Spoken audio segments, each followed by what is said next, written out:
My name is Percy Jackson.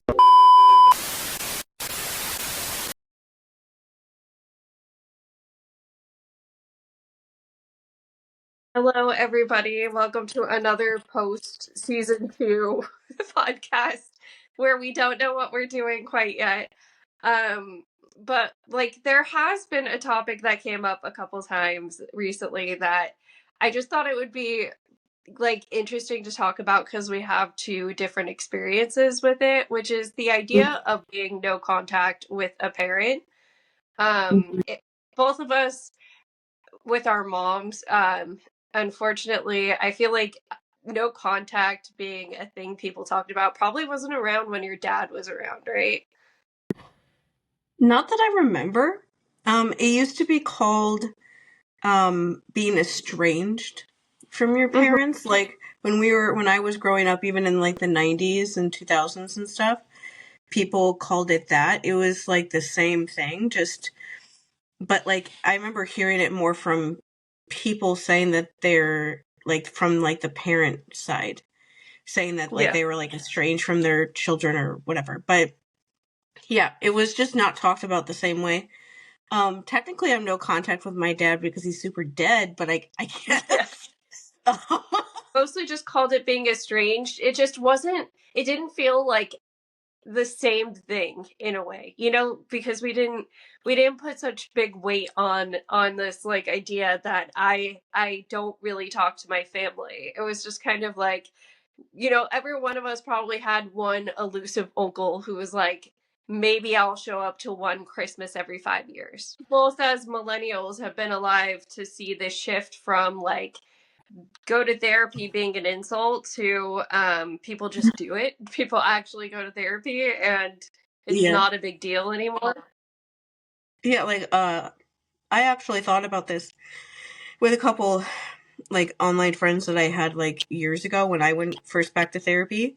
Um, Mhm. I love Chester Bennington from Lincoln Park. He was a child sex abuse survivor too. So I was exposed to it really, really young, and there was a lot of things that happened to me as a young person that were really difficult to deal with. I think that given the nature of a lot of the aspects of my childhood, when that first person offered me, an escape from reality, I kind of took it and I ran with it. And I didn't know that until after he died, and then I realized why I liked his music so much. But um, he died by suicide in 2017, like 2 months after Chris. God, now I can't remember his last name, but the lead singer from Soundgarden, who was Chris Cornell. That was one of Chester's actually really good friends. They were really close and bonded about having similar mental health problems. And so Chris Cornell died by suicide after they did like a show in like his hotel room at like the end of May, and then like about almost 2 months later, exactly around that time, Chester died. And that was really hard for a lot of like people, especially millennials like my age, like in their like early 40s right now. It was really, really hard because Chester especially meant a lot to a lot of people. He was being very Mhm. honest about all that stuff when you paid attention to like the lyrics of what he was actually saying during all those years, when nobody else was doing that. And I don't know how I missed but this stuff, but he did interviews back in like 2001 just saying like, yeah, I was raped for 6 years and I didn't tell anyone because I thought that it would make me gay and things like that, when nobody was saying Yeah. stuff like that at all back during that Yeah. time. And so them dying, like, and there's also like Anthony Bourdain that died by suicide around that time. This was during the first Trump presidency. Those things are Yeah. kind of related because it just the chaos of that just like weighs on people, I think. And so there was a lot of celebrities around that time, 2017 and stuff, that made people start looking at mental health differently because we knew that they would be okay if they just like hung on another day, and they didn't. Um, and so and Me Too happened around that time as well. And so those two things together made a big difference, I think. But yeah, we could talk about our own stuff with that comes up a lot with how we talk about, I mean, everything. But especially how we talk about Percy.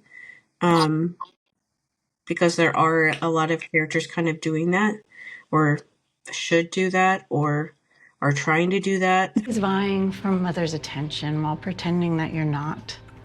You think she'll be more disappointed that you died or that you failed? I went to therapy when I was 12, which was in 1997, for like only a couple months. And even though I lied to my therapist a lot, just all the time, and I barely remember it, but I do remember times, remember lying to her. Those are like some of the things that I do remember from it. But I do remember that I liked it, that I thought that it was a good experience. And I remember all those years, like in my teens and my 20s and in my 30s before I went back, thinking like, yeah, therapy is a good thing. And I would like hear people mention it sometimes, and I would like want to do it. And it was just one of those things that was like always in my mind of like, yeah, one day I'll do that. But I always just like found a reason to not do it. For one reason or another, I just like was just like, no, I don't want to do that right now. I'll just do that later. But eventually I'll do it because it's a good thing, but not right now. And that's just like how you end up doing that and not going back like I did until I was like 33 or something like that. But for me, the steps of it, because the abuse, the stuff that my dad did was so a lot, that he died when I was 29, which was in 2014, like I said. He had to be dead.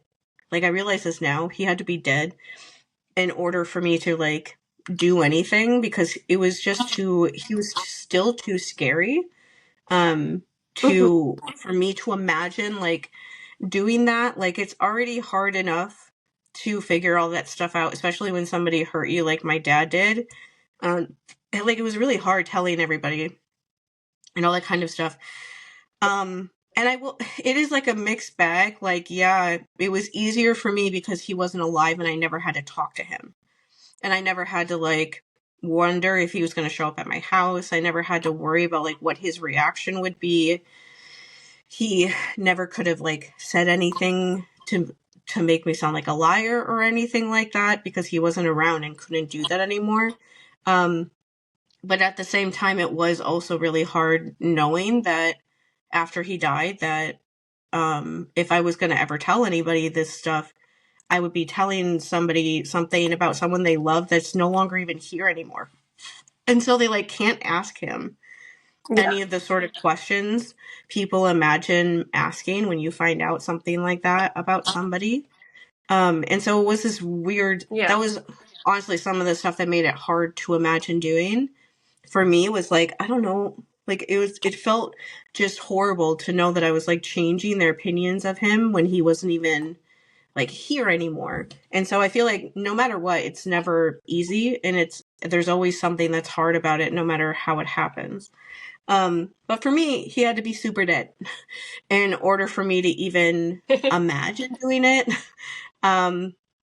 He died in 2014. My sister and I moved out from living together for like 6 years in 2015, where I moved into my own apartment by myself, which was a big deal because I was actually like alone.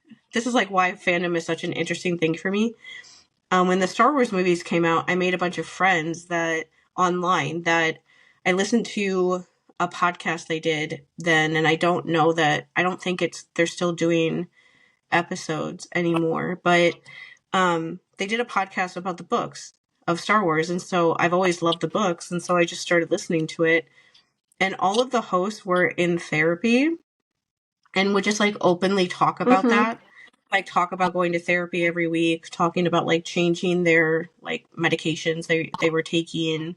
One of them had a thing at work where they got like, they could like leave early when they needed it for like mental health like times and stuff without getting in trouble and stuff like that. I was like I remember that one of the hosts was a girl that was younger than me, but she said that she had PTSD, and it was the first time I ever heard that. And I can actually remember DMing her on Twitter and being like, I didn't know that you could have PTSD if you weren't in the military. because I honestly did not know that. I did not know that you could have PTSD. In 2017, I did not know that you could have PTSD with never being part of the military, because that's the only time I ever heard anybody talk about it. Like, that's how fast the like mental health things have accelerated since that's not even 10 years ago. And it's just such a different way that people talk about PTSD now. But I generally didn't know that. And so being their friend, seeing like Chester Bennington die, which is someone I really had a lot of feelings about. And then ironically, in 2017, I started working at a bigger law firm purely because they had like good insurance, because that when Trump became president the first time, his big thing was that he was going to get rid of Obamacare. And at the time I was working for a really small law firm as a paralegal that I just had like Obamacare insurance. That's the only kind of insurance he had, because it was just one guy. There was 3 employees, including me. And I was the only one who didn't have insurance through like a spouse or something. And so there was no point for them to have like insurance through your job or something like that. And I left only because of that, because people were really afraid that he was going to get rid of it as soon as he was in office somehow. Like, there's always something like that with health insurance that he's doing every time he's around, I guess. But I switched to a bigger law firm because I was like, oh, if I work at this big firm, I can go to therapy, and the copays and stuff will probably be cheap because this is such a big firm. Like, it took up like an entire floor. There's like, it's one of the biggest law firms where I live. It has like commercials on TV and stuff all the time for the kind of law that it was. And I was just like, if I do that, then I can probably convince myself to go.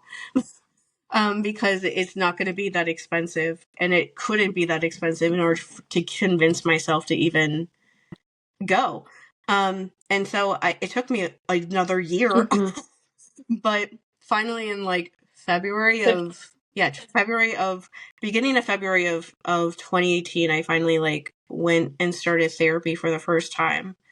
And I remember, like, this is like one of those things that's so weird to think about, that I remember that when I went, I told myself that I was going because I had anxiety, and I wasn't even sure if I was depressed.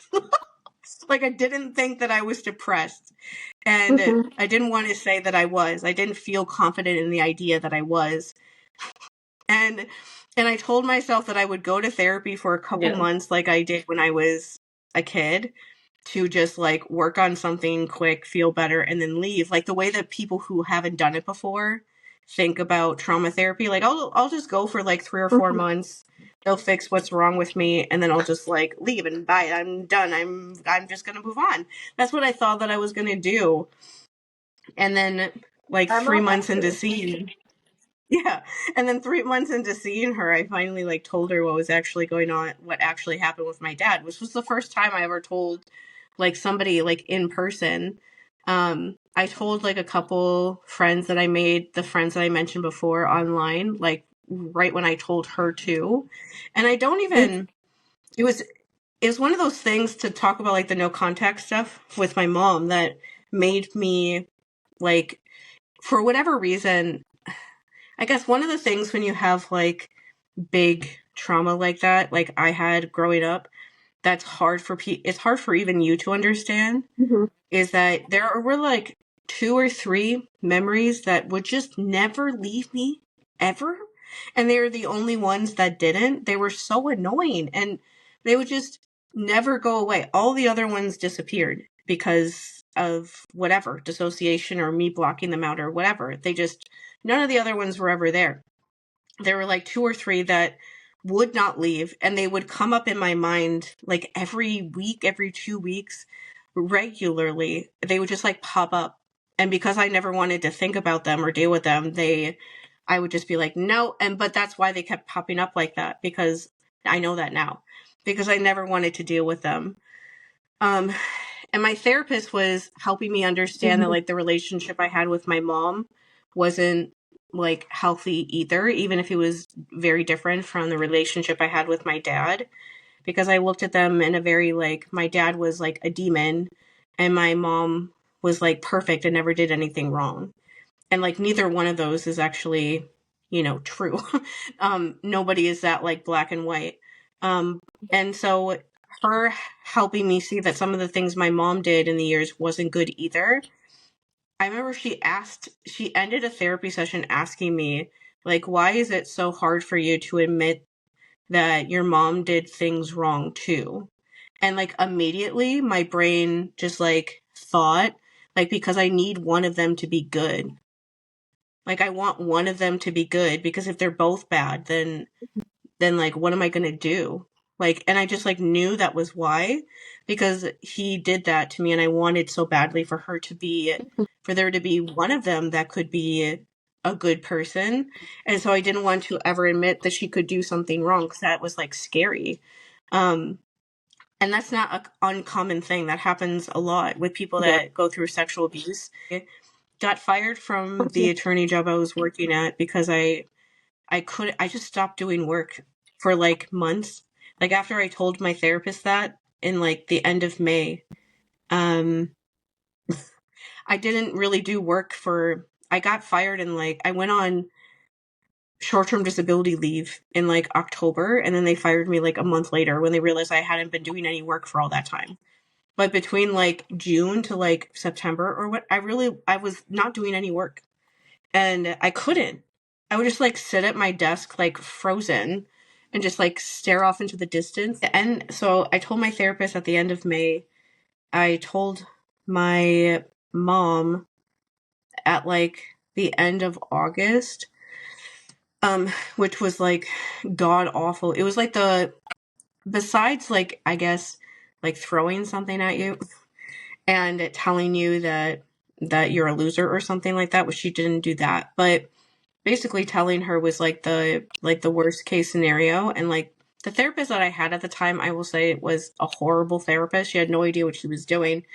But one thing that was helpful with her was that she had me like bring things up with my dad for a couple weeks, like ask my mom about things like for 3 weeks in a row until I told her. So I was like trying to like get her ready for it in the way that I could for something like that, to just all of a sudden tell someone something like that out of nowhere.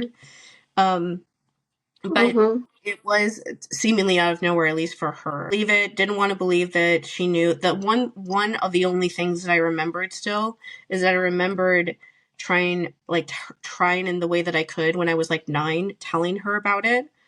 But I don't remember like what happened. I just remember telling her about it. My dad looking like, oh shit, like on his face basically, and then like walking out of the room. And I never remembered what happened after that. And I always wondered all those years, like what happened after that. And I was like genuinely terrified to find out what happened. And so I just never wanted to bring it up, because I didn't want my mom to tell me that she didn't do anything. And this is like a much more complicated thing. I will say that one of the things that definitely happened with me and during these years and stuff is that I thought, like a lot of kids do, you just have this inherent belief that like your parents just know things that they don't, or that they understand things that they don't, because you're too like young. Honestly, the whole time that you're living at home, you're really, unless you're somebody like me that was parentified really young or something, even I didn't, like, you just have a hard time acknowledging or understanding that your parents are like human. They can make mistakes. That just because you want them to know something doesn't mean that they actually understand what you were trying to say. And so the thing that I told her was like a very downplayed version of what was actually going on. It was like I was like describing like the first other memory that I ever had, which is more like grooming stuff, but it wasn't like anything actually happening. And I'm sure that after I like walked out of the room and I remember like this I'm laughing because shows like my personality. I remember walking out of like the room when I was like 9 after telling my mom, and thinking inside my head, I don't know why he looked so surprised. He was there when it happened. Like 9-year-old me was just thinking like, And I was like, so I've always been like that.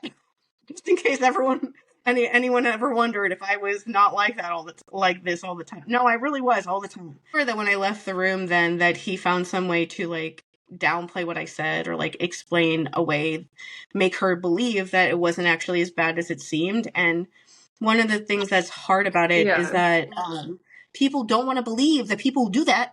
Like my mom definitely didn't want to believe that she could get married to somebody who was capable of doing something like that. Like, all of his family knew he was horrible, but none of them wanted to believe until I told them that he was capable of doing something like that. Because you don't, like, that's honestly one of the hardest things is like, yeah, you don't want to believe it.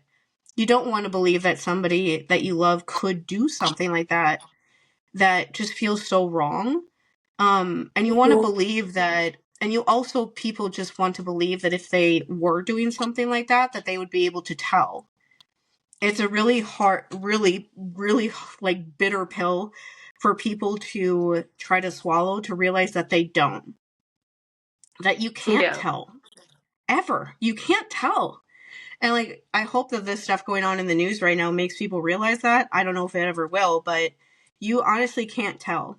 Like, that's like why whenever I say, like, even when I'm talking about like the people involved with this show, I say like, I think that they're good people.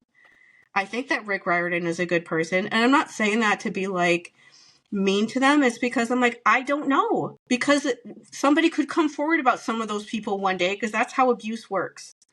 Nobody ever knew about the guy from Nickelodeon until everyone who knew about him started actually saying things about it. Like, that's like, abuse is so secretive. The people that do it are able to like be normal people in the rest of society. People just like don't say things. Like, nobody knew that Drake Bell went through that until he actually told everybody. And so it's just, like, there are little signs when you've been through it before sometimes, but sometimes there isn't at all. And so people just don't want to believe that. They just don't. And so my mom didn't want to believe that he was capable of something like that. And so she didn't. The stuff with like going no contact, I think, is that you understand like where they're coming from. At least I did. Like, I always understood like why she wouldn't want to believe that, or like why she wouldn't want to think that. And that was what it was so hard about it, was like, I get it. Like, I get why you feel like this. It's just, I don't have like a choice in the matter right now. Like, I have to deal with this now. And everything is so hard that I don't have a choice. Like, I have to prioritize myself, actually, for the first time in my life. And so, after I told her, she wanted me to tell my sister, and I didn't want to yet, but I felt like I had to because of her like wanting me to. I was afraid that she was going to tell my sister before like I could or something. And so, but like within a couple weeks, I told her and my sister and my best friends that I had known since high school that all knew my dad and were really mad. And they all said, like, we knew that obviously things weren't good with you guys, but I didn't think it could be like that bad. And they were all really surprised of the idea that my mom knew something and didn't do anything, because they all liked my mom. And yeah, and it was just, they were just surprised that she would be the type to do something, because not only did they like her because I liked her and I hated him. And so they just liked her because I did. That's honestly what it was like, because she was nice to them, but also because I really loved her. And so they would love her too. And so some of those people had known me since I was like in 4th grade. And so they had to like relook at everything that they ever knew about me. I'm not friends with any of these people anymore. But it went from, so basically within like 6 months, I went from, I got fired from my job. I was like doing DoorDash delivery driving to make any money at all, which I didn't have any money. I stopped talking to my mom. I was barely talking to my sister. I told my best friends this thing that I've been keeping from them our entire friendship, plus like 10 years probably before. So I met some of them. I stopped talking to all of my extended family. I was supposed to go to like see one of my aunts, like the aunt I just saw this past weekend, like 2 weeks after this happened, and I just like didn't go. And my mom had to like make up some excuse for why I wasn't there. And like she was like the only one that I told at the time, because she emailed me and asked me what happened. And she was an aunt that was like always around when I was growing up and was nice. Like I like looked up to her, honestly, because she didn't get married until she was 40. She's never had any kids, and has just like lived her life the way that she's wanted to. And so I was like, I want to do that. And so when she asked me, she was like, this is not like you. Like, what is going on? And I just told her the truth. And like, she always took it very seriously. Like, she didn't even tell my uncle, like her husband, until I told her that it was okay for her to tell him. Which is just like, oh my God. I'm like, yes, you can tell your husband. Wow. Like, what's going on? Like, you need to like tell somebody about this. This is like a lot to know. And then didn't talk to her for 2 years after that, at least 2 or 3 years after that. I basically like, I just didn't talk to her that whole time. She was the only one that I told. Everyone else, I just like disappeared. We had like plans to see them at like family weddings and stuff, and I just like didn't come. And all my parents, my mom could say was that I was like working or something, which is just like stupid. But like, what else can you? What else could they say? They couldn't actually say anything that would make sense for why I wouldn't come to a family wedding without ever telling any of them that I wasn't coming, until I just wasn't there. And then at the end of the year, my therapist told me that I was making up all of my abuse. After helping me all those months, when I told her that yeah, when I told her that my insurance was going to run out because I got denied short-term disability leave because she was such a horrible therapist that she didn't have like a treatment plan for them to like approve short-term disability leave from my job. Because you can still get short-term disability leave from your job even if they fire you after you go on it, if you go on it before that happens. And she told me that I made all of it up. Said stuff that I don't want to repeat about how she rationalized me making all of it up. I realized I reported her, which this is like if anything like this ever happens to you, this is what you do. I knew about this already because I think just from working for attorneys, I knew that you can report people who have licenses and stuff. And so I looked her up.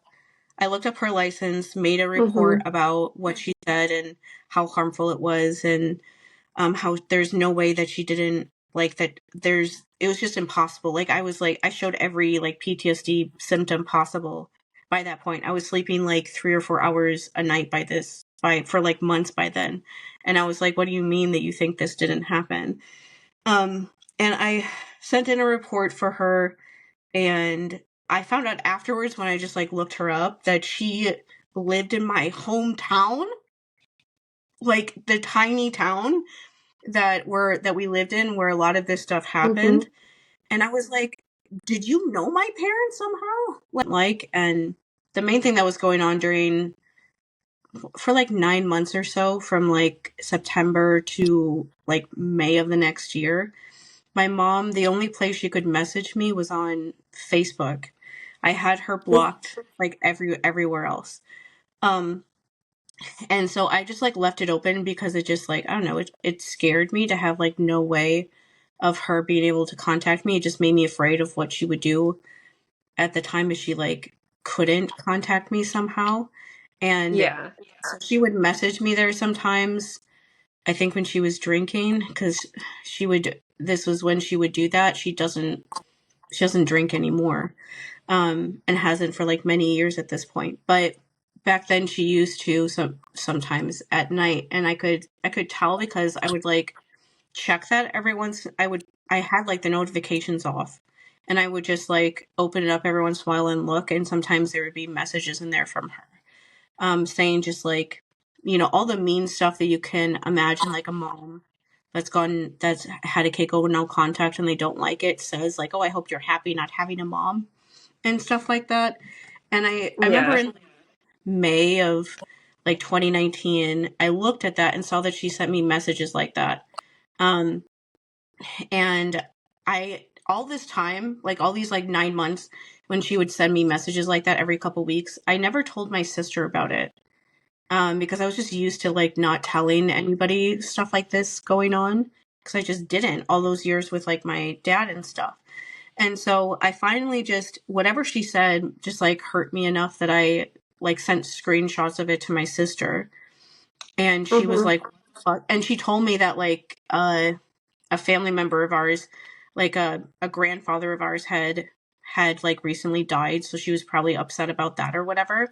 But she messaged my mom and told her, like, if you don't stop saying this stuff to her, she's never going to change her mind and like want to come back and ever talk to you again. Like, what are you doing? And my mom was like, yeah, that's really a really great thing for you to say. And she just like stopped. And I never heard from her after that again, when I was like no contact with her. Like the only times after that I ever heard from her was when I would like ask her some random question or something. But that was it. Like she never contacted me again after that, which was really good, because that was like the most stressful thing during that time, was her saying that stuff and being reminded of that, of like, and just reading that stuff was just awful. And so I was glad that it was finally over, now that I finally said something. After all that time, it took me 9 months to say something, but I finally did. And then September that year, I went to my treatment program because I didn't want to live anymore. Like I didn't want to live anymore at all during, like, especially when all this stuff was going on. But especially by that point, it was really, really bad. Like as the year went on, I just started talking to less and less people. Like my sister didn't hear from me for like a couple days and was thinking about calling the police to do a wellness check on me, because she was afraid that I was going to be like dead or something. And that wasn't like too irrational of a fear at the time. And so after I got out of that program, I felt a lot better. And literally like 2 weeks after that was when COVID happened. Everything got like, so basically, like I went through this horrible time where I never left the house unless like there was one friend of mine at the time that would come by and like run it. Basically, like we would like run errands together. And but all the other friends that I had, I didn't really hear from them anymore. Even the online friends that I mentioned before, we just like stopped talking in the beginning of that year. And I could just, that you can have like that, you get that feeling where you can tell that like people are like drifting away from you. I could like feel them doing that, and I just like let them do it. And my real life friends had some like things that happened that wasn't great. The ones that had known me since like high school and stuff. It was just really bad. And then finally after all of that, and I was like feeling a lot better, and I left my therapy program being like, I'm going to go back to work and actually have money to like buy my cats food and stuff, because when I was in that program, I made only 2/3 of my normal pay. And so I would have to like walk to the dollar store and buy them horrible dollar store food, because I couldn't afford to like buy any more food for them or myself or buy gas. The place I went to was like a 2-minute drive from my house, which is how I got there every day, honestly, or else I wouldn't have gone to the program I was doing on time either. But anyway, after all of that, I left and I was like, I had this plan. I had this like, I found this new therapist. I was gonna like go back to work. My therapist at my program was all excited about me. Like what he's like, I feel like you're like the good kind of like tough person that can like actually talk to people going through stuff like this and like help them and give them advice and stuff, because you have the right personality for it. And he wanted me to try to volunteer at like a shelter or something, so that I could like one day like work at one. And that's what I wanted to do. I wanted to find a group therapy group, start volunteering at a shelter. And then 2 weeks later, like COVID started in China. And when I was in high school, I let my mom take money from my bank account that she helped me set up. And I knew that she was using it to pay for like rent and stuff. And I just like let her do it because of that. And so I was mad because I worked for most of my high school years. And then when I graduated, I didn't have any money for college. And that's what that money was supposed to be for, was college. And that was part of why I like dropped out after a couple of years, because I didn't have money to afford it, and knew that I just like, I remember just thinking like, I'm not going to like take money from my mom when she can't afford like paying me to go to college if I don't know why I'm even doing this anymore. Like I wasn't sure about my degree anymore. And so I'm like, there's no point in me doing this unless I'm sure what I want to do. And so I just like stopped. And so I was mad about that and told her, I'm like, you should pay me back. And she was like, okay. And I was like, what? Like shocked that she agreed. And she was like, yeah, I should pay you back. I feel really bad about that. And I was like, oh. And so she like started doing this thing where, yeah, where like every month she would pay me, like, it was something like, I forget where it started, probably like $200 or something. Something like that every month. And like every month on like a certain day, she would just pay me that money. And it was just like a little bit extra money that I had every month. My mom still does that. But now it's more just like a thing she does to be like nice. Like she gives me more money now. She gives me $300 a month, but she's just being my mom and just wants to like support me at this point. That's why she's doing it, because she's definitely paid me back because she started paying me twice a month at a certain point. When she like retired and stuff, she started paying me much more, like close to like $400 something a month, when I made like nothing in like 2021 and 2022 and stuff. And so she more than paid me back for all the money that she took from me in high school. But she still just does it. And like, that's one of that's one of my goals of like why I want to find a job where I actually make money, is because I don't want to have to, I like really resent the fact that I still need that from her. I don't want her to give me that anymore. I don't want to need that at the end of the month to help me pay rent like I do now. I want to be able to just like be fine on my own, and then like, and buy my mom something, because now my mom is the one that's on like Social Security and like a fixed income and all this stuff, and is trying to figure out how to afford like, you know, doctor visits and all this stuff when everything is more expensive. Like I helped her change her insurance from United Healthcare. Because like, don't stay with United Healthcare, they're horrible. I know that they are. And I like told her what to ask and what to look for to figure out who to switch to and stuff. Yeah, like that's what I think now. But during those years I was just like, oh, this is just like the only thing that I like want from her at this point. And so if something like money wise would happen where I like really needed money for some reason, she would usually, you know, help me with it. Even though we weren't talking at all. One thing I didn't really know is that at the end of 2021, she had like a serious health scare. I had no idea how serious it actually was, because by that point, my sister just like made like basically like a rule. I didn't know about this until like 2023 when we started talking again, but my sister just made a rule with my mom that she just like wouldn't talk about me or like wouldn't bring me up and stuff like that. And my mom, if my mom brought me up, she just would tell her to like stop, and that if she was going to keep talking about me, she would like just leave. And so my mom just like stopped, and they just like never brought me up ever, and never talked about me for all these years, which was what I wanted and like needed during that time. But it just ended up becoming this weird thing that one of my aunts and her and my sister and I were meeting up. And this was like the first time, the aunt that I told, this was the first time that I had seen her. So I told her about this in 2018. And in December of 2021 was the next time we were seeing each other in person. If you have any idea of like how much I disappeared on people, I just told her something like that and then disappeared for like 3.5 years, basically. And so we were having like dinner for like Christmas time and like giving each other Christmas gifts and stuff. And it just happened to be the day that we scheduled it, happened to be the day that my mom was having her emergency surgery. She ended up having like a bowel obstruction. Oh, wow. Where like every time she would like move at all, she would just like puke, and her puke was like black. and I had no idea how serious it was. Like, my sister told me what the name of the surgery was, and I remember Googling it, and I remember telling you about it because we were friends by then. But I like didn't really get like how serious it was.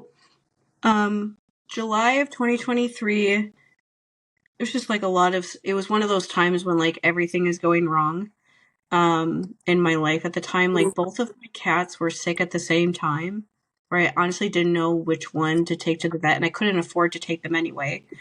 And I couldn't figure out what was wrong with them, and I just needed a break from taking care of them.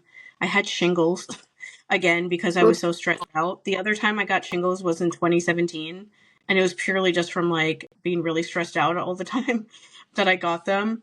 And a friend of mine that I had at the time that wasn't Mandi just like ghosted me out of nowhere around that time, and that was really hard to have somebody disappear like that and not even like give you the decency just to say, hey, I don't want to be friends anymore.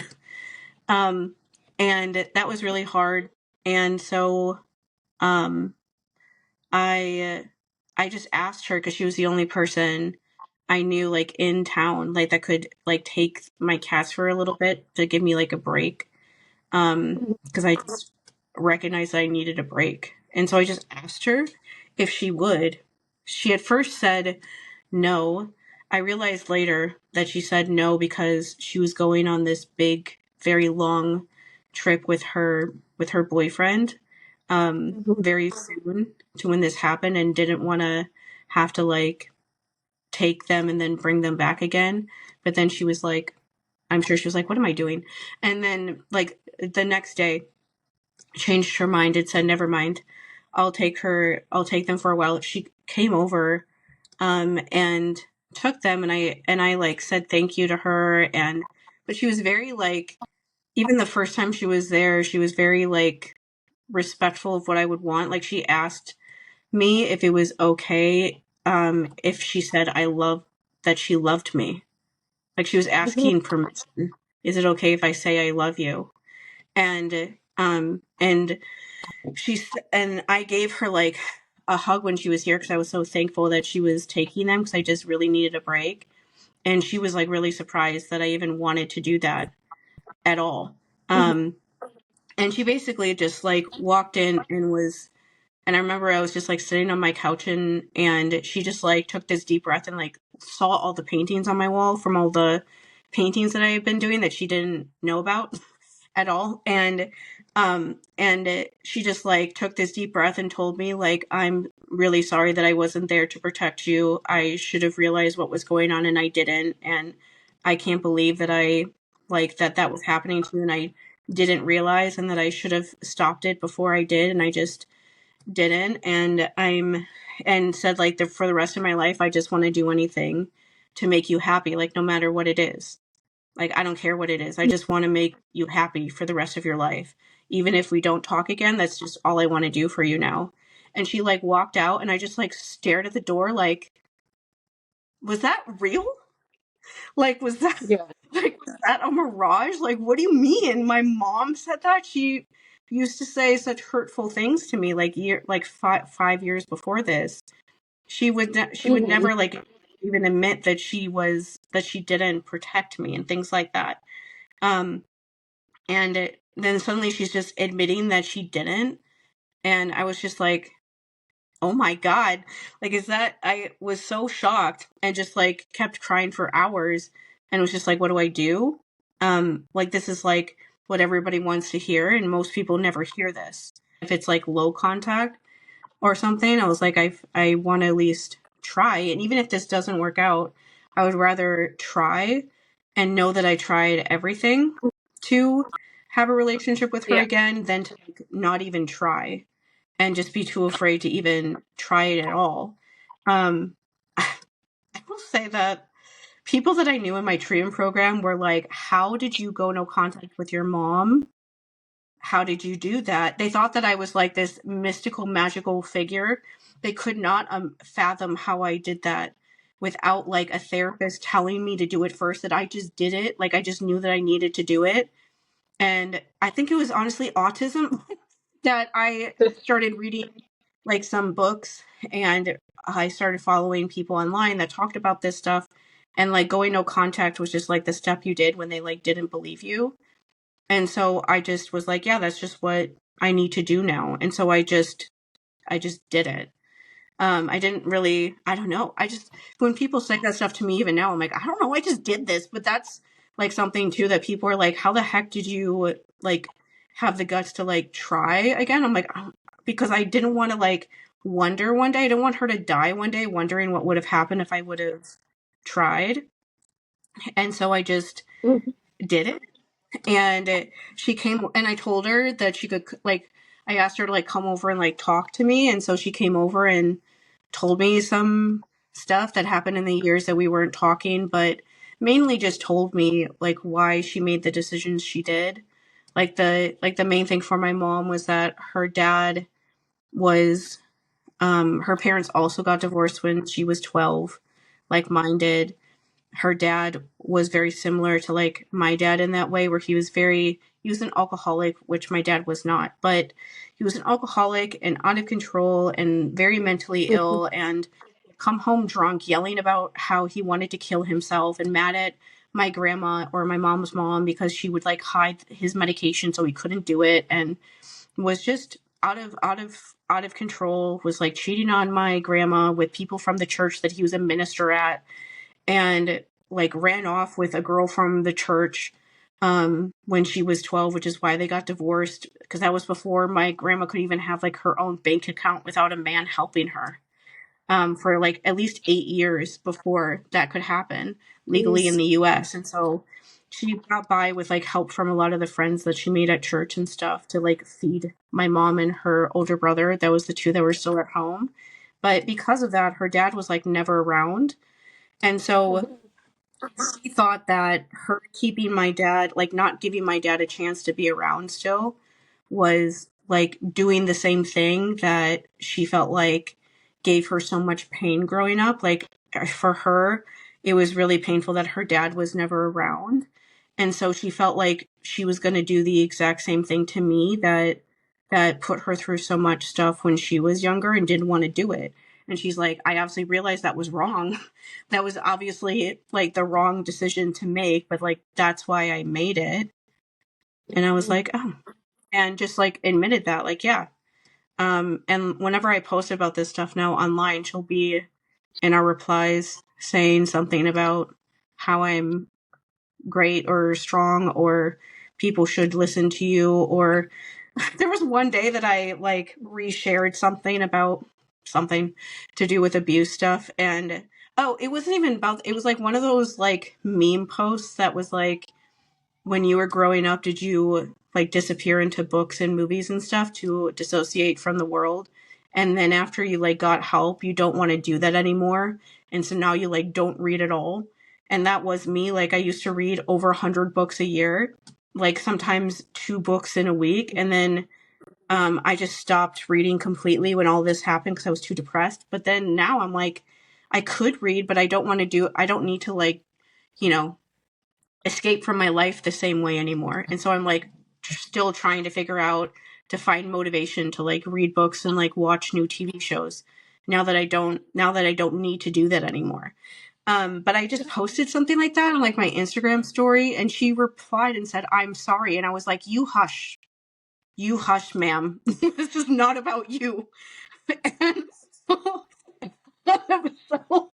that's just how she is. And so I went through this whole cycle of like, it started off going like the worst it possibly could have gone. And now it's like at the best it possibly could be. But I guess that's why I talk about the stuff the way that I do. Because the thing I wanted to connect this back to for my part of the story with the Percy Jackson, it's hard for me to get across how hard them backtracking on Luke so much, like, is a big thing that makes me sound, I feel like it makes me sound overdramatic if you don't understand like where I'm coming from. But shows like this, like, it's not very often when there's a story that has a kid being abused in it. And so much less every character is, and the whole story in and of itself is about that. like that's just what the story is. Usually it's like something in the background or something like that, you know, like Harry Potter is the example I always give. But people don't understand how high the stakes are with stuff like that, because I don't think that Hollywood would make the same mistakes over and over again if they did understand. But for me, this is like a really serious thing, because it's not very often that kids going through that stuff find something that like validates how they feel in a healthy way. Like the books don't focus on Luke and whatever he went through. Like they acknowledge that he did, but they don't say it in a way to like make you feel bad for him. They actually go out of their way not to do that. They have characters literally discuss that with Percy and tell him that he's in the right for not giving Luke another chance because he's too dangerous and he's doing too many hurtful things that you just like, he just can't do that. He's too dangerous and scary of a person to like try to give him more chances and stuff. Like he has multiple conversations like that throughout the books. And so for them to change the show and have it be instead about how Luke is being like tortured into compliance by Kronos taking away all responsibility he has, it just instead becomes this story that instead of it being about somebody who went through abusive things like the other characters do, but chose like this path of wanting to be the scary one now and showing like who you can turn into if you go too far down like the revenge path and don't pay attention when the people that you care about are pointing out to you that you're doing things that you would never normally do and they try to pull you back. Instead, it's turned into this thing of like feel bad for Luke, because Luke is actually the one that's being tortured here. And Luke is like the nice guy who like wants to save Thalia, and it's Allison that's the mean one that doesn't want to save her. And instead it's like changed the story to having empathy for him instead of focusing on the empathy for like the victims that he puts this stuff through. Like the Sea of Monsters book ends with you being scared of Luke because he tries to kill Grover and Annabeth and Percy all in one scene. You never have a moment like that at the end of this season because they're focused too much on trying to make him look sympathetic. And so if just like imagine if you are a kid who's being abused by a family member at home, and most of the time when that's happening, they talk a lot to you about how hard their life is. And please don't make my life harder by telling people what I'm doing.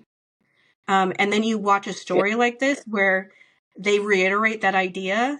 You're not going to tell anybody what you're going through and what they're doing to you. You're going to be quiet, and you're going to you're going to try to convince yourself that you're being dramatic for thinking that they're actually in the wrong and this is actually somehow your fault, and that you need to be the one to save them from themselves, and you just need to focus on trying to help them. And if you try to help them enough, then they'll just stop doing this stuff to you because you'll figure out what will make them happy, and then they'll leave you alone. That's what I did forever. And that's what most people do in situations like that, especially when it's somebody that you're related to. That's usually what you do. And before this, the books didn't focus on that. They did like the really healthy story of like no child is responsible for saving an adult, and Luke is an adult. Like he takes a 12-year-old out into the woods when he's 19 to kill them. He's an adult he's an adult when he grooms him to liking him at camp. Like he's an adult the entire series. There's never a time when he is a child. He is an adult when he is going after somebody that is that much younger than him. And so he's always the adult, but instead now the story isn't focused on that at all. And so when I said like that I felt like this show betrayed me, it's not about me.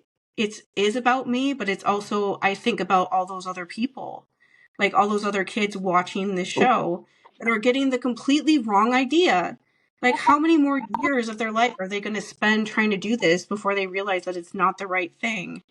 Because they're going to watch this show and they're going to do whatever they're going to do with Luke. Like I'm literally desperate for them to not do this and for them to fix what they've done in season 2 and change their minds. Like, please, for the love of God, please.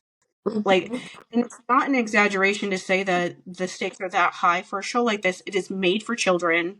It is known around the world for children.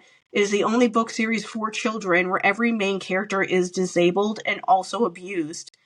Like, when you are an abused child, you find anything that reminds you of what you're going through. That's why you like reading books. Every character I ever liked was somebody that reminded me of myself. My favorite books growing up was James and the Giant Fish, where he literally like gets help running away from his abusive parents, and Matilda. And like, that's obvious. I don't even need to explain. I liked Matilda. And there are other things similar to that, but they're all the same story. The main character reminded me of myself. They had abusive parents. That's what made me like Harry Potter in the first place, was because he also had abusive parents. And granted, that was ignored horribly, but still, like, that's where it started anyway. And so to have another series do the exact same thing like Harry Potter did, I just don't want to do that. Like, I don't want that to happen. It's already happened, but I like don't want it to get any worse.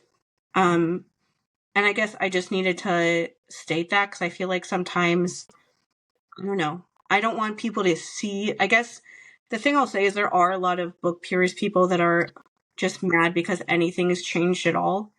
And their critiques, you can obviously see them and realize that they're annoying and ridiculous and stuff. Yes. Yeah. But I will also say that there are a lot of people online that are child abuse victims that are mad at this show and don't want anything to do with it anymore, even though I do. But there are people that don't want anything to do with it because they're so disappointed in the fact that they are making Luke not that scary. Like, people are more mad at Chris Rodriguez right now than Luke. Why are they so mad at Chris Rodriguez? He did literally nothing compared to Luke. Like, why aren't there Chris Rodriguez understanders? I thought that Hermes was such a horrible dad. But everyone's ready to rake him over the coals, hope that he's not on the show anymore. Everyone hates Allison. They've done nothing compared to what Luke has done. But because the show focuses so much on trying to manufacture sympathy for him, that's what the audience is thinking about. And I see videos of people just so angry about that, and they have every reason to be mad about that.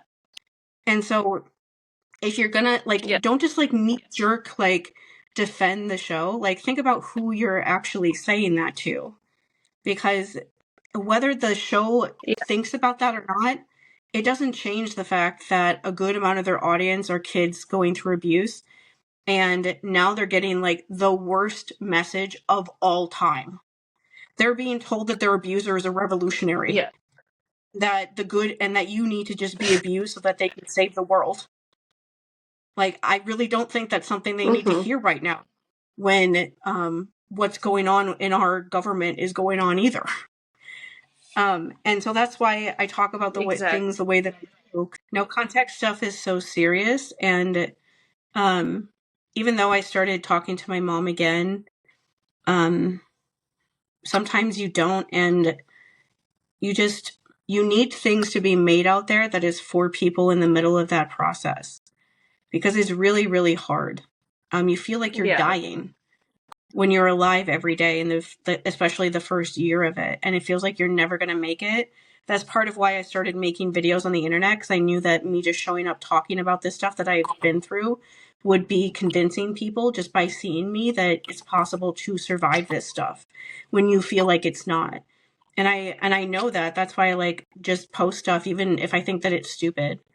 And I think that nobody's going to watch it, which I don't. I still do it anyway, because I know that somebody might see it and realize, like, oh, you're talking about this in a way like it doesn't affect you anymore. I want to be like that one day, because I would see people like that when I was going through all that stuff and wanted to be like them one day. It's the only thing that, like, makes me want to perceive myself on the internet. You can go ahead and start talking whenever you want to start talking. So my story, it's again, like, hard to know where to start, because my experience is different than Shannon's in that I was the golden child. So we're not typically the ones that go no contact. We're typically the ones that stay in contact because we don't know how to survive otherwise. And I would say my mom and I were super enmeshed, especially once I got to be a teenager. Like, it just got even worse, where it was like, oh, you're suddenly old enough that I feel no need to have any boundaries anymore. Any sort of boundaries out the window by the time I want to say I was like in high school, like probably just started high school.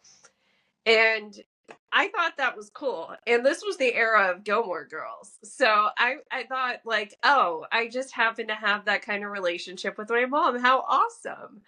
I don't think that I realized how being enmeshed was bad for me until, so I got married in 2016. And then immediately after, like immediately after, I got pretty sick. And that being sick, like, I was in and out of the hospital. I was trying to get diagnosed with something because something was going on with my digestive system. And all answers were leading to there's nothing wrong with you. Like, literally every single test and stuff came back with there's nothing wrong with you. And doctors doing the gaslighty, it must all be in your head type thing. Like, it's more, it's not as gaslighty as it seems once you actually like start working on your mental health and you're like, wow, my body actually does feel better.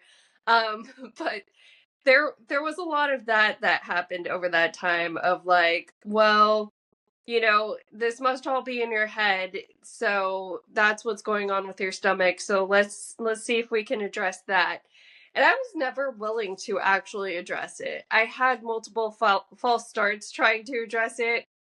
And I eventually did get some help with the digestive stuff by going to alternative medicine, which, like, I know there's so many mixed opinions on. I will say all the types of practitioners I do, they do testing. They do what they do based off of tests. It doesn't feel completely woo-woo out of nowhere. But that helped quite a bit. The thing is, it made me extremely financially dependent on my mom because holistic medicine is expensive. So, she was around all the time. She'd be the one taking me to some of these because I became very unconfident about driving around this time as well. And so one of the practitioners I saw was, I want to say, like an hour and a half away from me. And I would have to have my mom drive me to those appointments. One day we come back from one of the appointments and she's looking around my house. She's looking at my bookshelf and she says, "This is probably why you're sick right here." And she's pointing to a bunch of astrology books. And I want to say that that was a big moment for me of like, oh my God, this lady thinks that she could dictate my life to this degree. Like, genuinely, that's what I felt in this moment of like, is she really trying to manipulate me into getting rid of a bunch of books right now? Just And because they're also about like astrology? blaming you for like saying that it's your fault that this happened to you. Yeah. Like, what do you like? Why would you, even if you believe that, why would you say that to your child and tell them like it's your Yeah. fault that you're going through all this horrible pain all the time? And I mean, like, all of this correlates too with her religion stuff ramped up a lot around 2018 because I had an uncle, her, I want to say he's her oldest brother. I think in birth order, he's the oldest son. And he got stomach cancer around the same time I was dealing with my health stuff, so I'm sure she was scared for me, right?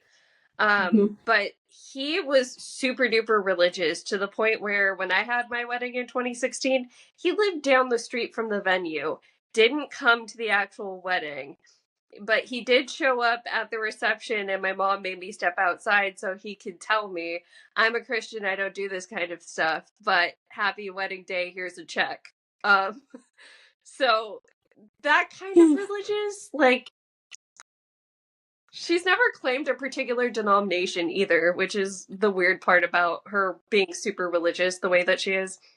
Anyways, so yeah, she's dealing with her sick brother. She was getting more and more religious. And it was starting to seep into everything, to the point where, like, I was starting to get uncomfortable with her watching William, like, unsupervised, because he was coming back from, like, their little lunch dates and stuff, saying things like, "Why don't you believe in Jesus?" And having your 5, 6, 7-year-old ask you that is not cute. It's really not. I found out recently too. This is one thing, like, randomly, because he knows that that stuff is part of what happened with me and my mom. Um, he was like, Nana used to make me play some game on her phone. And it was like a Bible game. Like, you had to match the scripture or something like that. And he's like, the game was a lot of fun, but I don't remember anything. So yeah, at some point I started laying down boundaries hard, of, like, I started limiting the time she had with William. Um I I told her, like, I tried so many times to get these boundaries across, of, like, I don't want you to talk about religion with my son. I don't want you to try to convert me anymore. I don't want you to talk about me to my grandma, who, like, I've actually been no contact with my grandma since before no contact was a thing. Mm-hmm. I think I'm coming up on 20 years, like, at this point, of no contact with my grandma. And, like, I didn't love that people would pass things on to my grandma, but I let my mom do it because it was my mom. And that was when I finally, like, put my foot down, of, like, I don't pass anything about me on to grandma. I don't want her to know anything about my life. And there was a lot of back and forth, where me trying to lay out boundaries was really, really fought hard against. And I remember trying to parent her through it, of, like, boundaries are actually good, Mom, because they protect both of us in a relationship, and, like, then we both know what to expect from each other. This is a good thing. And no, it did not go over. um and I shut down. What I do when I shut down is I will primarily go into written communication, because I'm like, at least I know I could get my point across the way that I intend to if I, like, sit there and write out a message. And my mom, like, getting increasingly upset at me trying to lay out boundaries, was like, I don't want to read these long ass paragraphs. And so, eventually I just kind of had to call it. And originally I intended us to just be low contact. It was just, like, I will still facilitate you having a relationship with my son. You can still text me, but, like, I need a break. And she did not respect that. Like, she begrudgingly followed it for a second, and then, because my husband was taking over some of the in-person visits with William, this event always sticks out in my mind. Him, my stepdad, my mom, and William had all gone to some, like, one of those things where they put out Christmas decorations and you drive through. Oh yeah. And so my mom kept trying to FaceTime me from the back seat with William. And, like, I was texting Jake, like, what the hell, why is my mom calling me right now? Like, clearly I'm not there and I don't want to be. What's going on? And he's like, I didn't even know she was calling you. Like, I don't know what to do here. And so I ended up just texting my mom, like, look, getting these constant notifications from you is a little triggering. I need you to stop. And from there, she just stopped calling me, stopped texting altogether. She had decided we were no contact from low contact, is my joke of it. Of course, she doesn't actually realize that she's the one who set that precedent. But that's when I was like, you know what? Okay, I guess we're not doing this anymore. Cool. But yeah, where I sit now with my mom is that I do know that I never intended my no contact to be forever. I kind of wanted to get to a place where I felt confident that I can hold my ground and be around her. I still don't feel like I'm there. The the external factors in my thing are that I have a husband and son. So William has a relationship with my mom, and he does spend unsupervised time with her again. But at this point, this kid is so steady in his beliefs that that woman's not changing a thing. So I'm not worried about her doing anything like that. He's gonna call her out on her bullshit. Like he shouldn't have to, but he's gonna be like, "You're being silly, Nana. Like, shut up." And so, I don't have as much worries there with him spending time with her. My husband is still managing it somewhat, which he doesn't love, and he would love to get back onto my plate from his plate.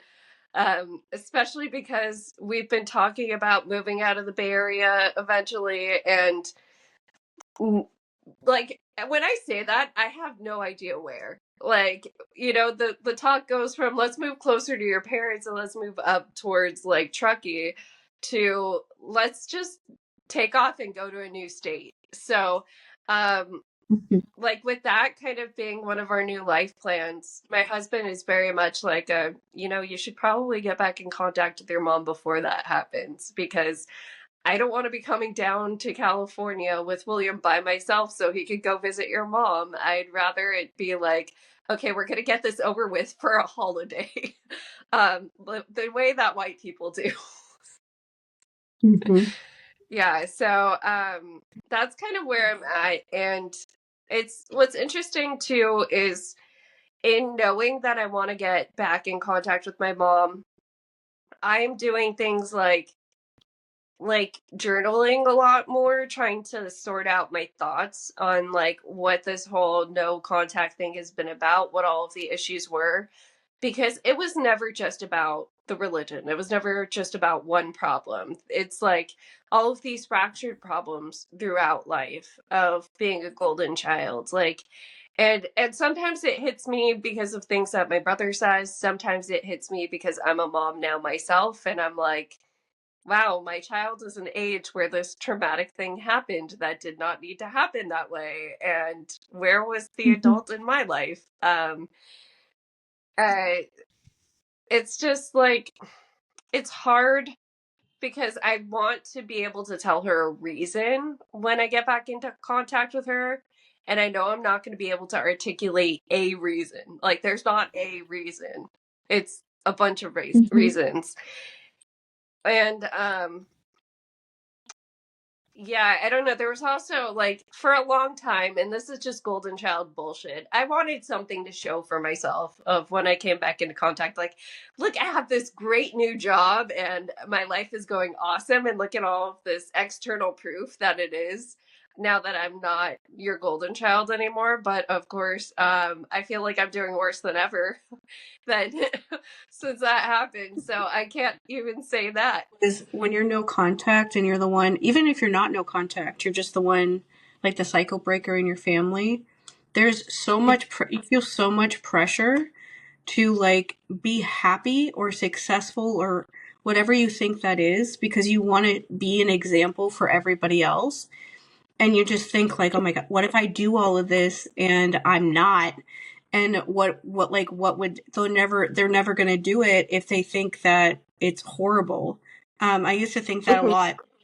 And every once in a while I still think about it, but I don't know. I've changed my mind about that since my mom and I started talking, granted. And, my sister had her daughter, 2.5-year-old niece. I don't think that she would think I'm a failure if I never find like a job that makes a certain amount of money. Honestly, at this point, I think your mom would be jealous of your life, even though you don't have like the things that you think means that you're successful. I think that your mom would think that you've already like lapped her. Like if you've already done the thing. You stopped talking to her for all these years. Your mom has never been able to do that with your grandmother ever. She's never even gotten close. And she just gives in and goes back. And so she, like, even if she's like, looks like she's happier, I think people like us know that they aren't. That like people who look like happy and successful sometimes on the outside aren't always the happiest people actually. And for somebody like your mom, I think that some of the stuff she does, like trying to break through your boundaries when she knows that you're not supposed to, is her like childish kind of thinking sort of way of like getting back at you for being upset that you've been able to live all this time without her. And she's never been able to do that with her own mom, and being like mad about that. Like, how can she possibly just be doing that? And I think that's what a lot of parents like in situations like that think of, like, how could they do this thing that I never could? I wish that I had the guts to do it, but I can't. How is my child being the one to do this to me? While I still can't. Because honestly, I know these things, even though I'm like that about myself too. But it's one of those things I try to remember now. Like, my niece doesn't care about that. She thinks I'm the best person ever. But it is like a hard thing to let go of, the idea that like I have to show people that you can be this amazing person that's happy every second of your life. One thing with you, I wanted to have you maybe discuss, if you wanted to, because you did this more than I did, is the aspect of like sharing this sort of stuff on social media and how weird that is. Because I did do that, but hardly anybody would ever see anything that I really said when it was just me talking about me. The only time I ever got any sort of attention was when I started using Percy Jackson characters to talk about the same things I used to for years. And only like 100 people would maybe see the things that I would say. Just one of them just happened to end up being Mandi, that had like videos going viral all the time. And back in like 2021. But that was like a different aspect of this whole thing. And I don't know if you wanted to talk about that, like what it was like, just like wanting to just talk about that when you were going through it, and how it became like this really weird thing where now you don't know what to do with TikTok anymore because of how that all happened, I guess. Yeah, I mean, there's a couple ways that I look back on it. There's like the positives of, it was great to have a community that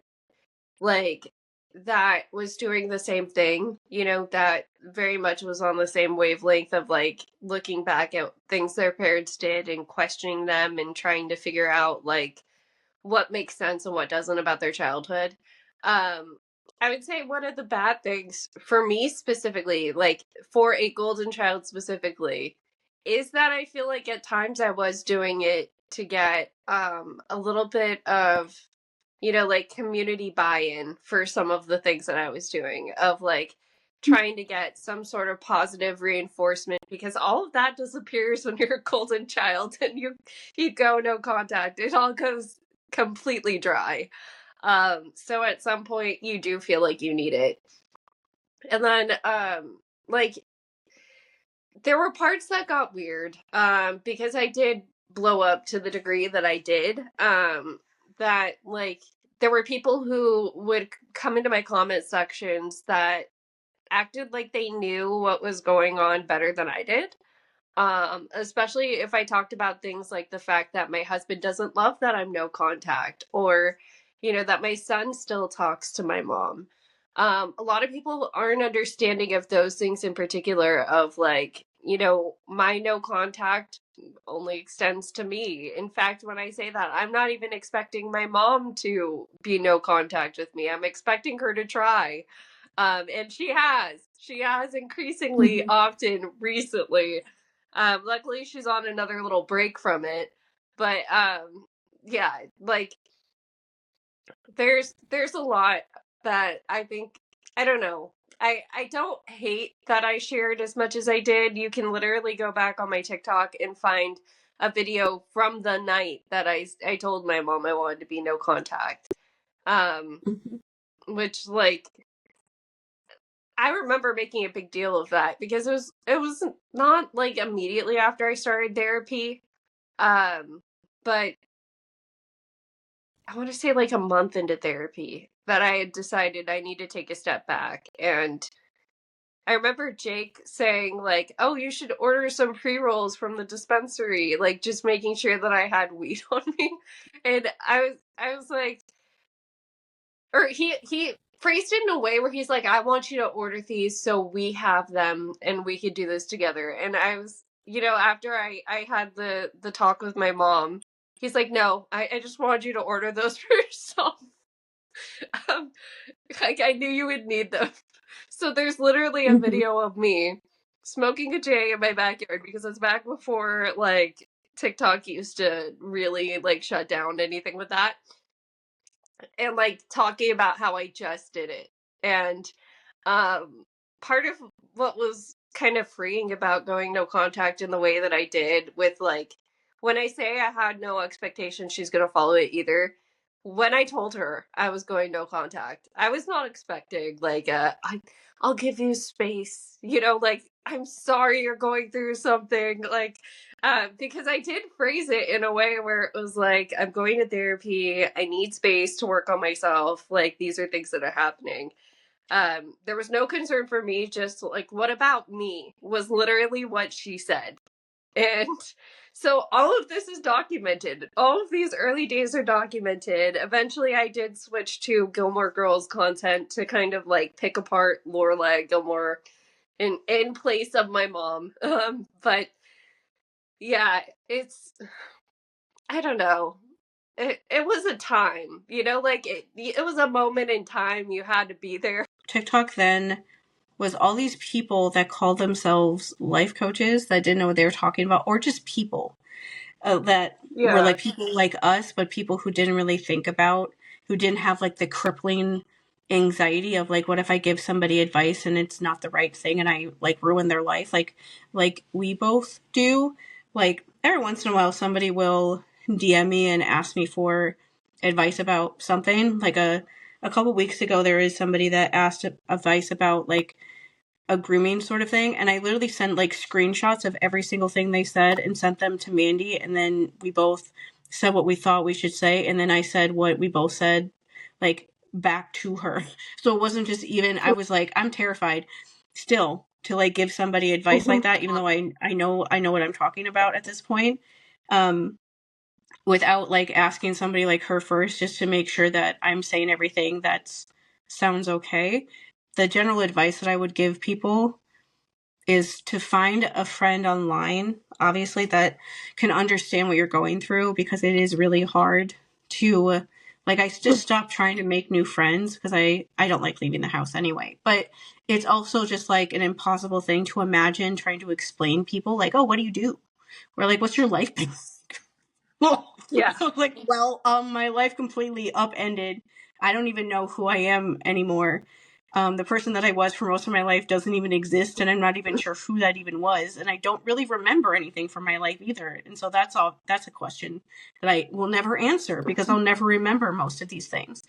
But outside of that, it's just like really overwhelming to try. You need somebody that you can talk to that understands where you're coming from without having to like explain all this stuff and things like that. And so the thing I was going to say was like, try to find a friend that doesn't have the exact same like trauma history as you, because Mandi and I had other friends online, and Mandi had some in person that we're not friends with anymore. And I think that the reason why we're not with both of them, like for me, people online and some in person, you more in person than online, is because we were too similar in that sort of way. Like we triggered each other without realizing it. And just would like react to things and not realize that we were doing that until it got to a certain point where things were too messed up in the friendship to like save it, basically. And the reason why Mandi and I's friendship worked is because we don't have the same things going on. We're like the opposite roles in like the family. And so like I would go to her and ask her like, why does my sister do this?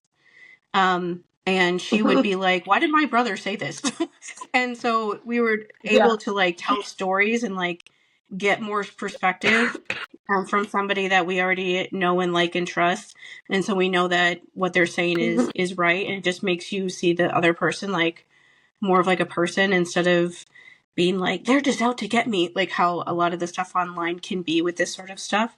And so because of that, we never like triggered each other in that same way. Like we would be going through like similar things, but for very different reasons. And so we are able to we're still now able to always just like talk about stuff and talk things like our own issues or whatever through. And I feel like a lot of times people like us feel like we need to like save everybody from themselves or something, where we don't care about how it affects us. And that is definitely something that I've struggled with a lot with like friends. I repeated that pattern 7 billion times of like trying to give people that weren't nice to me a lot of chances and things like that, which is why I don't really do that. As I'm not like a horrible mean person, but if you do something that feels like it's too far for me, I'm just like, okay, I'm just done doing that now. Just to tie it back into Percy Jackson really quick. This is why I think you'll see me vacillate between whether I like identify with the most with Thalia and with Annabeth, depending on where we're at in the series. Thalia, I will say the new like Zeus, you know, like her turning down Zeus and stuff, like there's an air of that feels like Golden Child, that Golden Child rejecting the world, that I definitely feel like is my life currently. But besides that, with like Annabeth trying to constantly please not Aphrodite, Athena, and like never ever, you know, even having like an idea of how Athena feels about things. It's crazy. A lot of that stuff, like Shannon had sent me something recently and I was just like, oh my God, I feel so called out. The child of a narcissistic parent learns early that love is conditional. They quickly understand they'll only be loved for what they do, not who they are. They sense their parent cannot meet their emotional needs, so they learn to perform, excelling in sports, academics, or becoming their parents' confidant and emotional support. The child abandons their true self, morphing into whatever version their highly critical and opinionated parent deems worthy. Without a genuine sense of self, they become addicted to external validation. This creates a lifetime pattern of people-pleasing and self-betrayal. The relationships turn transactional, always based on what they can provide for others. Deep within lies a profound sense of betrayal. It's like the things that you do to make everyone else happy. Line of Leah's made me think about you and your mom. And I thought about myself in the past too, but just you and your mom. Like feeling like you need to hold everything together to keep the family happy. That's a lot of what Annabeth is doing. If they go with the whole thing with Luke, it's because of him that she ends up in that situation in the first place. And so she's trying to like save him, where she ends up literally holding the weight of the world. And that like that's what it feels like when you're trying to save somebody like that. That's why you shouldn't do it. Pretty much. Apparently, he still thinks there's hope for you. I disagree. Oh, yeah, next podcast we talked about doing a planning session for our Dungeons and Dragons campaign. I was planning on just like discussing with you guys all like, and this is going to be open for people to give their notes on too, if you guys happen to be a D&D loving like audience member. I wanted to discuss how I'm going to treat the races and classes in D&D for Camp Half-Blood, and especially as like the playable characters, because of course like every species is going to be there, but there's only a few that I think translate to playable characters very well. Yeah, that'd be fun. I've never actually played D&D before. I've watched people play it.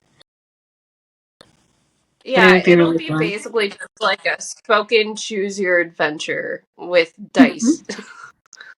Yeah, it's basically like writing your own story.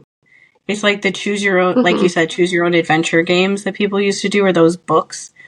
Like, I'm old, so I don't know if everyone will remember this, but Goosebumps used to have these books where you would get to like certain parts and it would be like, read this chapter if you want this to happen, read this chapter if you want that to happen. And you could like, and it would have like a couple chapters like that where you would, depending on what you choose, it would be a completely different story. That's what D&D reminds me of. Like, this is like a joke like that I've told people, but I have never watched Critical Role because I know that if I did, it would take over my entire life. And I need to do something else because I know that I would love it. And so I'm like, I don't even allow myself to go there because I cannot like let something else completely overtake my mind like that. I need to think about I need to like shower and like do normal things. Yeah. I would just get so obsessed with it that I would want to watch every single episode, and there's a million of them. And so I don't even let myself do it. But I'll like sit there and watch TikTok videos of people very passionately talking about things that are going on Critical Role as if I have any idea what they're talking. I don't have any idea what they're talking about, but I love listening to them anyway. Yeah. Because they're so passionate about it. And I just like wanted to, whenever an autistic person is passionate about something, I just sit there and listen to them talk. Like they could be talking about the weirdest stuff and I'll just like sit there and I'm like, just tell me what you need to say because I'm sure that it will be worth my time. And so I know that I'm going to really like it, and that I know that this is something that people really like doing. There's a bigger creator on TikTok named Freddy's Roommate that makes a lot of content about different genres and fandom things. And a year or so ago, I already followed him for a couple of years, but he popped up after season 1 aired, talking about how he was starting a D&D Percy Jackson campaign. And every once in a while, he does a video talking about what's going on with his like game, like what character he's playing and things like that. And it's really fun to see him talk about that and get to like explore with that whole idea. That's the first time I ever saw somebody have that idea before. And most of the comments on those videos are like, oh my God, why have I never thought about this before? So there isn't that many people out there doing it. So it sounds really fun to try to do it with William. Yes, yeah. So we'll have that planning session next podcast, and I will have slides to go with that. So like if anyone does want to try to use our homebrew campaign, but we're going to try to come up with all of the mechanics of it ourselves, which means it's going to be very beginner friendly because we're not going to use all of the D&D mechanics. We're going to use what makes sense to do a smallish Percy Jackson themed campaign. It'll be really fun. Yeah. All right, but I do have to get the boy to bed. So we can leave it there, and we'll be back for planning session number 1 for our D&D campaign. Bye, guys.